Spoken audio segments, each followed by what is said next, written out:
Damianos asks, is Bitcoin anonymous? All exchanges and wallets ask for identity. Is Bitcoin an anonymous system? Well, first of all, and this is really important to understand, exchanges may ask for you to prove your identity. That is not Bitcoin. Those are third-party services that operate as banks, allowing you to exchange national currency. And it's because they are exchanging national currency that they are obligated under the laws as third-party companies to ask you for your identity. Your identity is not on the blockchain, and this has nothing to do with Bitcoin. If you install a wallet of your own where you control the keys, there is no identity required. You don't identify yourself to anyone. And therefore, from that respect, there is no link between your identity and, say, the Bitcoin address or the wallet that you installed. So when your wallet generates a private key of its own and then generates a Bitcoin address or several Bitcoin addresses that you can use in your wallet, there's no link between that and your identity. There's no link between that and your IP address and your location and your name and any other identifying information. However, if you use that Bitcoin address in relation to an external service, such as an exchange or a merchant, where you then provide your name, address, and things like that, that external service will link the Bitcoin address that you just provided to your real-life identity. As a result, you've just blown the anonymity aspect of Bitcoin. Furthermore, because you will then use that Bitcoin address in your wallet to make transactions, if your identity has been linked to one Bitcoin address, and then other Bitcoin addresses are linked to that Bitcoin address due to the activities that you do, for example, transferring money between addresses of your own wallet, using multiple chunks of Bitcoin. We'll talk about that in a subsequent lesson when we talk about UTXO in the blockchain. When you link together and you leave this statistical trail that correlates very many different Bitcoin addresses together, and one of them is connected to your real-life identity, then the others are also connected, probabilistically, statistically connected to your real-life identity. In practice, it is very, very difficult to use Bitcoin with complete anonymity unless you take relatively strong steps to protect your operational security. You never link any of the addresses you've used to your real identity. And in practice, that's very difficult to do. It takes a lot of effort, and most people don't do it. If you acquire your Bitcoin by exchanging national currency through an exchange where you've provided your ID, obviously that's going to statistically taint all other Bitcoin transactions you do from that point on and correlate them with that identity. And all of these exchanges provide this information either willingly or inadvertently. If they get hacked or if they're already hacked by intelligence agencies, they provide that information effectively to everyone in the world. So if you give your identity to one of these exchanges, you should assume that everyone in the world then has that information. From a security perspective, you should assume that it's already leaked. So given all of that, Bitcoin is not strongly anonymous. It is pseudonymous, meaning that you use a pseudo identity, which is your Bitcoin address and the related Bitcoin addresses on the system, and that gives you some degree of anonymity as long as that Bitcoin address is not associated with your real-life identity. There are other blockchain systems that provide stronger levels of anonymity, whereby it is impossible to track which transactions are being made by which addresses, whereas in Bitcoin, anyone can look at an address and see all of the transactions it's made and can see how much money it has, etc., etc. There are other blockchains where that's not the case, where you cannot track which address is making which transactions. So Bitcoin is a pseudonymous system, and if you use it by connecting primarily to exchanges and merchants that have your identity, then it is not even a pseudonymous system. In fact, it is a public transaction system where your identity is known. And Damianos has a follow-up question, which is, how can I buy Bitcoin with my own wallet? Don't I need an exchange? Well, if your attitude towards cryptocurrency is to buy it as an investment, that's very, very true. But you don't have to buy cryptocurrency, you can earn it. You can earn it by providing products and services through your labor. And you can also exchange it for cash by meeting someone in person who's willing to give you cryptocurrency in exchange for cash. And in that case, your identity is not involved in that transaction at all. So there are ways to acquire cryptocurrency by selling products and services that have nothing to do with revealing your identity.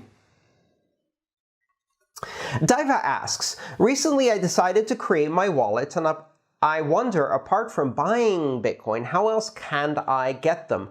In resources I've read, there are some tasks which you could do for Bitcoin. Is there a reliable and official marketplace for earning Bitcoin or cryptocurrency?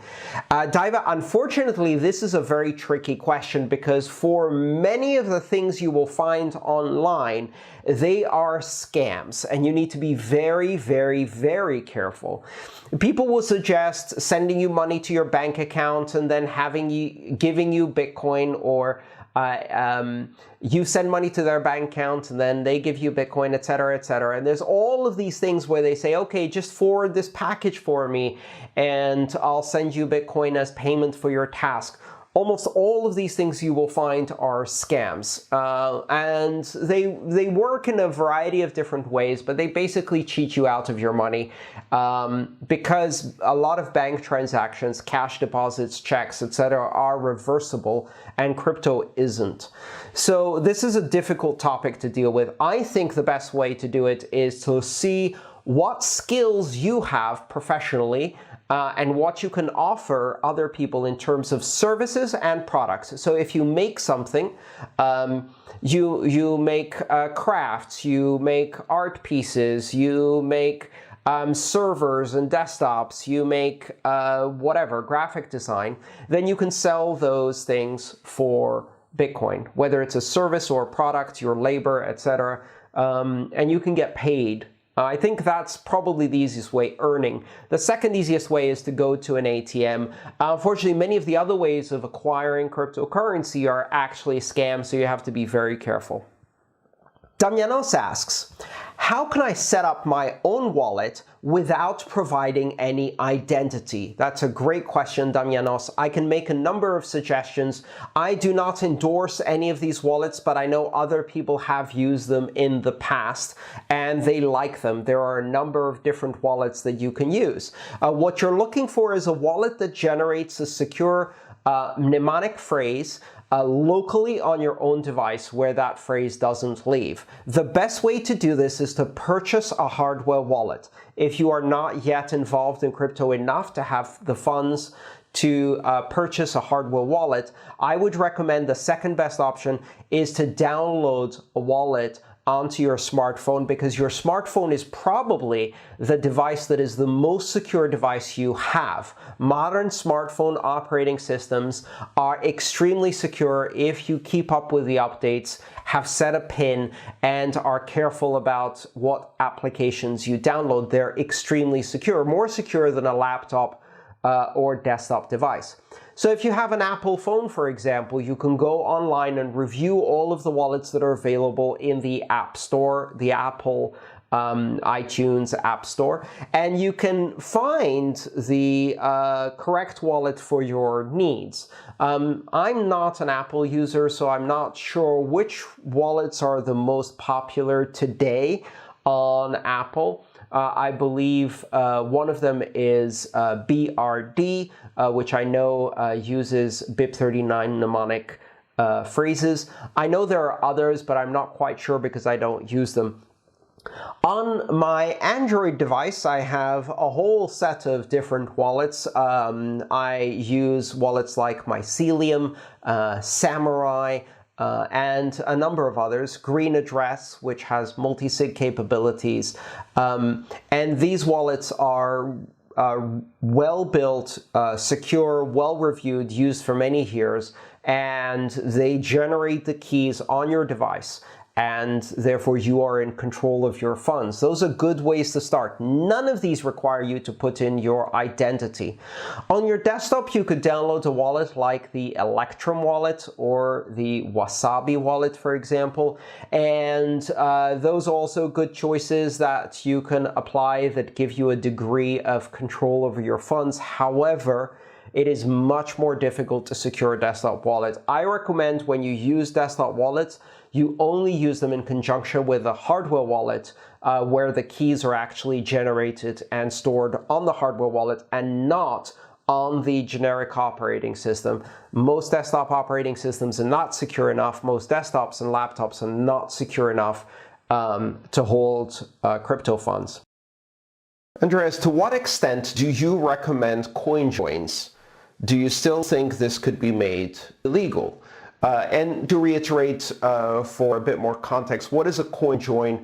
A CoinJoin is some kind of implementation where a transaction involves multiple participants providing inputs, meaning that a transaction can have multiple inputs and multiple outputs.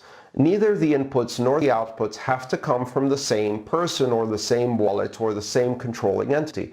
You could have yourself and 3 of your friends construct a transaction where you take an input each and sign it, and then make a payment each, and you have 4 inputs and 4 outputs so that each of you gets to pay your favorite thing, whatever that may be. And if you look at that transaction, it's very difficult to see where the inputs and where the outputs are going. Now, if you chain several of these together, so you have a transaction with 100 participants and 100 inputs, 100 outputs, and then those outputs are sent into a transaction that has 100 inputs and 100 outputs, and those outputs are sent into a transaction. You do multiple rounds of these.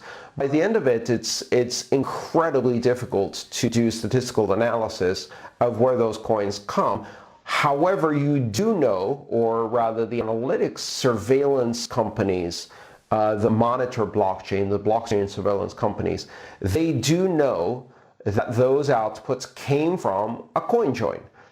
Because it's fairly obvious that a transaction that has 100 inputs and 100 outputs is unlikely to be a run-of-the-mill payment by a single user's wallet. So a CoinJoin doesn't provide identity information. However, as far as the surveillance companies are concerned, it will taint your output points because they will then flag that as high risk if you try to move those outputs further down the chain to a merchant or exchange that is using surveillance companies to both spy on its users and score the risk of transactions. So do I recommend CoinJoins? It depends on the circumstances and what you're trying to do. If you regularly move money into and out of regulated entities like exchanges, and you want that money to still work on those exchanges, you will carry your identity with you on all of those transactions. And if you do CoinJoin somewhere in between, you may find your account being shut down, frozen, or even your coins seized by this custodial entity because they consider them tainted, risky, or something like that. If you're doing transactions between your own wallets, private wallets of other individuals, you're using it to do things where you need to preserve privacy, like paying payroll for employees and things like that, and neither you nor the others in the chain are particularly interested in exchanging these for fiat or using them to buy products from regulated merchants and things like that, then that might be a very good privacy solution for you. As to whether this could be made illegal, the word illegal should always be followed by the question, where? Could this be made illegal? Illegal where? Dancing is illegal in some countries. Legal, illegal depends very, very much on jurisdiction. I can't even tell you what is legal or illegal in many countries because it's impossible to know. Even in a single country, let's say the United States, if you ask a lawyer, is this legal? They'll ask you where, because the next question is in which state, because there are overlapping state and federal jurisdictions, especially when it comes to things like money transmission. And it also depends on what type of entity we're talking about, if it's an individual versus a corporation. A corporation that is doing things that involve CoinJoins or transactions like that may be considered a money transmitter under certain state laws. An individual would unlikely be considered a money transmitter, but again, whether it's legal or illegal, I can't really tell you that. It very much depends on your jurisdiction. So ask a lawyer about that, preferably a lawyer who understands both tax law as well as various other laws related to and regulations related to money transmission, anti-money laundering rules and things like that. And absolutely it could be made illegal in the future. It may even already be illegal under some interpretations, and then it's maybe more a matter of, are you likely to be targeted for prosecution, which is a tricky thing for people who are high profile in this industry and likely to be targeted. So do I recommend CoinJoins? I can recommend CoinJoins because I don't know where you live and whether that would be a legal or a smart thing to do. But here's what I can tell you. If you're a political activist in North Korea, if you're a protester in Hong Kong, if you're part of the opposition movement or political party in Venezuela, if you're trying to overthrow a dictator, do I recommend CoinJoins? Hell yes, I do. And if it's illegal, then in many cases it may be just, meaning that it is in promotion of justice and morally ethical, perhaps even a moral obligation to fight back against a tyrannical regime that is destroying your country or persecuting a minority or something like that. And then you should absolutely fight back. The fact that it is illegal is part of the problem in tyrannical governments. Even here in the US, everything the founding fathers did, including signing the Declaration of Independence, was not only illegal, it was in fact treason against the crown. We seem to forget sometimes that even treasonous acts can be justified in the face of tyranny.